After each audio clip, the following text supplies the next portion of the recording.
Things are seriously heating up down in Texas and across the United States as this whole border issue is becoming a hot button item.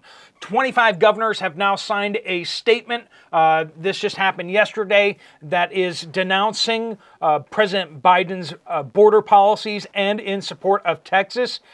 We now have 14 states that have sent either National Guard or potentially State Guard soldiers to Texas in order to help with barriers and with processing and all that kind of stuff like that. 14 states have now, and this is according to the Texas website. So the Texas government website is now saying that 14 states have deployed personnel, state troopers, police, or some other form of personnel to Texas. This is Arkansas, Florida, Iowa, Idaho, Nebraska, North and South Dakota, Ohio, Oklahoma, South Carolina, Tennessee, Virginia, and West Virginia, as well as Wyoming. All of these states have already sent personnel to Texas.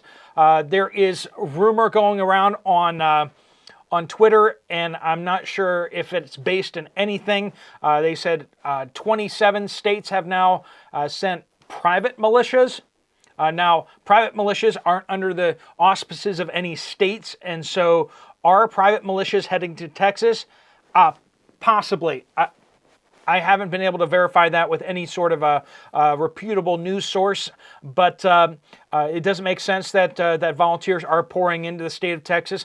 There are several militias in Texas that are helping with the border, and they are not directly under the government, but they are coordinating with government authorities to build barriers and to unarm patrols and that type of thing.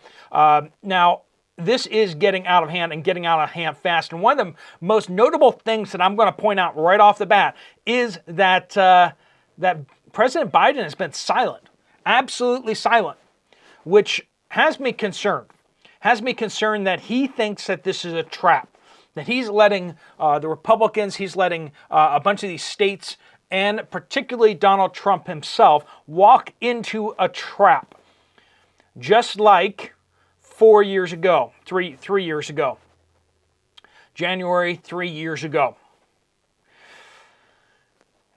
President Trump said this: all willing states, calling for all willing states to deploy their National Guards to Texas to prevent entry of illegals and remove them back across the border.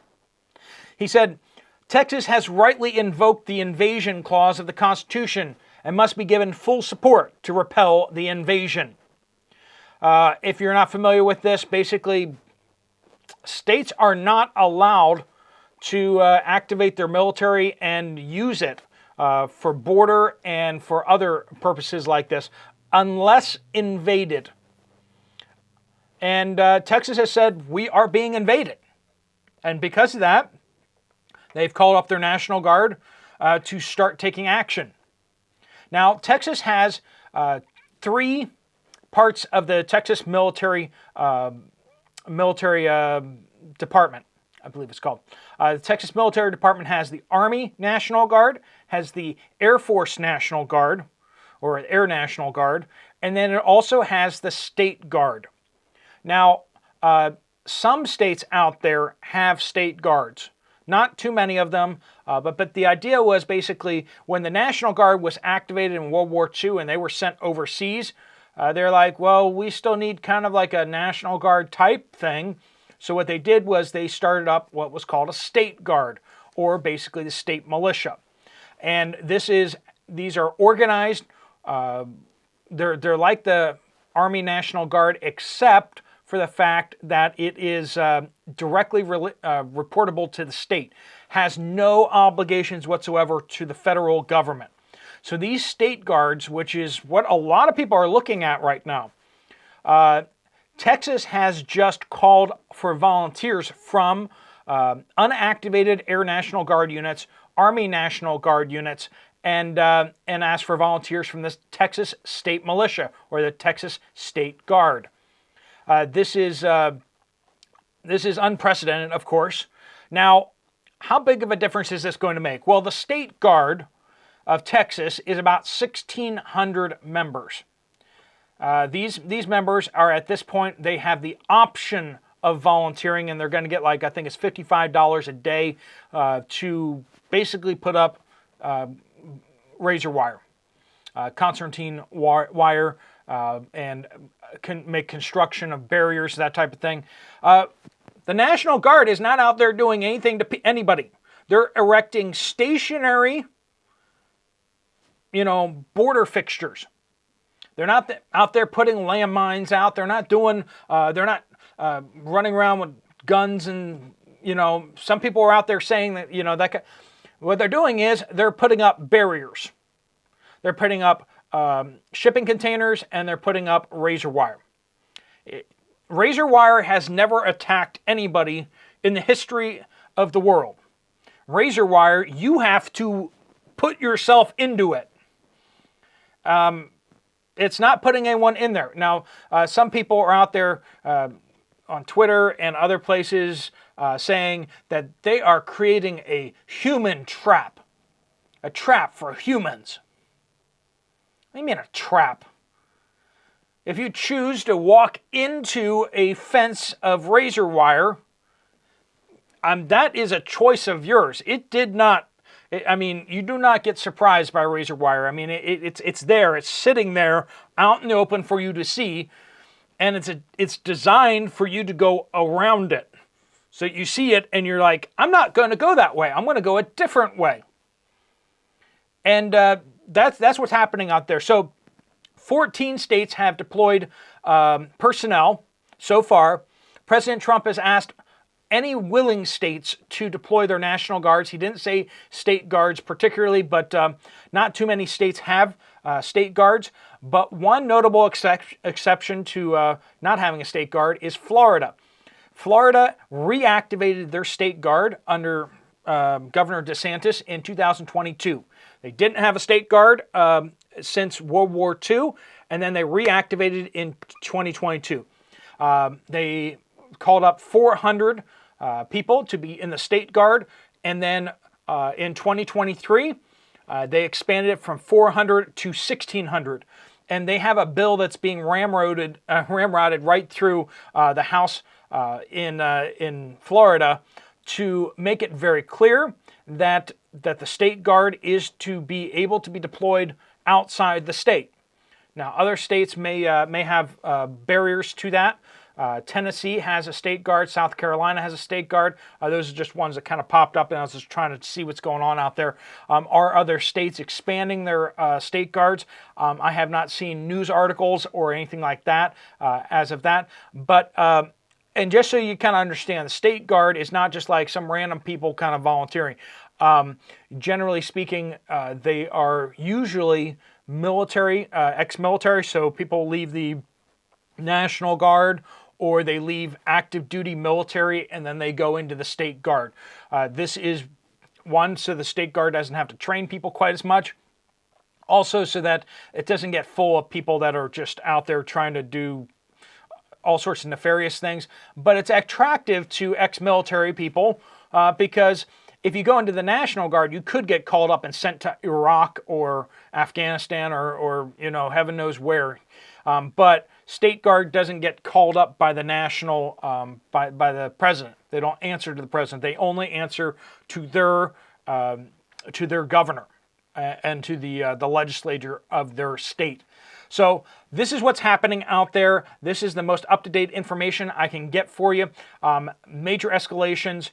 Is this a trap? Let me know down in the comments if you think this is a trap, that they're going to do basically what they did 3 years ago in January.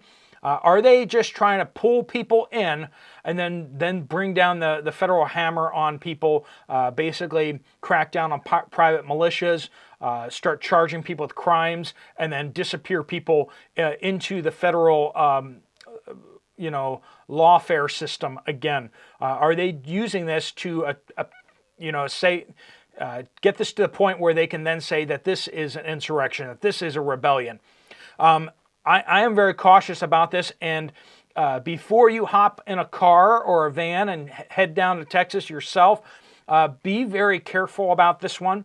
I'm going to give you this yellow light blinking. If you're not part of an organized state militia, if you're not part of the Army National Guard or Air National Guard, I would be very cautious right now about this. It might be prudent to kind of watch and wait. If you're going to give financially to any of the groups that are going and stuff like that, I would strongly suggest that you mail cash or you do something along the lines that's non-traceable to you, because if you saw what happened to the trucker people who donated to the trucker rally up in Canada, Biden might be looking at that and going, that's a pretty great idea. If we can go after all the people that financed this organization or that financed this activity, if we can freeze their bank accounts and call them terrorists, that would be something that could be on the table. So friends, if you don't want to get caught up in what happens next, please do make sure that you are guarding your information very carefully, and that you are paying attention to who around you, people that you know that are getting involved with this, so that you can have their back if the government swings the hammer at them. All right, friends. Let me know what your thoughts are. I mean, obviously a lot of people, myself included, are very upset with what's happening at the border. This mass legitimizing of anyone who comes across the border. We had 300,000 people come across the border in December, and they were almost all of them granted asylum hearings. We're talking almost 10 years out.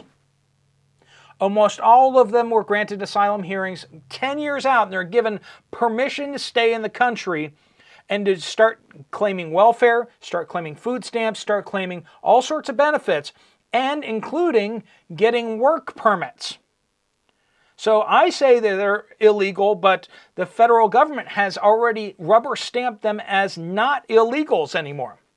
They're not illegal migrants because they are people who have claimed asylum who have not yet had their asylum hearing. And this is infuriating. And the problem for the federal government is, in order for them to claim asylum, they have to physically be present here in the United States in order to claim the asylum. They can't come up to a port of entry and claim asylum from the Mexico side of the border. They have to physically cross into the United States, then claim asylum. So that's why they desperately want to get people across the border so they can claim asylum and they can overload our welfare system, overload our food stamp program. Almost 50% of our food stamps are actually going to people who were not born here in the United States. Just let that fact pop through your brain for a moment. Over 50% of the people that were naturalized were given green cards were people that were already here in the country. Most of them were people who were sitting waiting for asylum hearings, or who were here illegally, were granted green cards. Think about that. 500,000 people were given green cards and a pathway to citizenship. And who were those people? They were people who came here illegally. 1 million people last year were brought in as citizens of the United States. And if your numbers kind of carry out, and those numbers have for the last decade or so, about 50% of them came here illegally. That's what we're up against. They are creating Democratic voters out of thin air. And this is their one hope for turning the country blue forever politically. And they have no shame in what they're doing. They are going full speed ahead because they know that the more they go ahead with this, the more they're ticking off their natural bases. They're having African Americans are turning on Democrats now. You're seeing a lot of demographics turning on Democrats now because it's so evident what they are doing.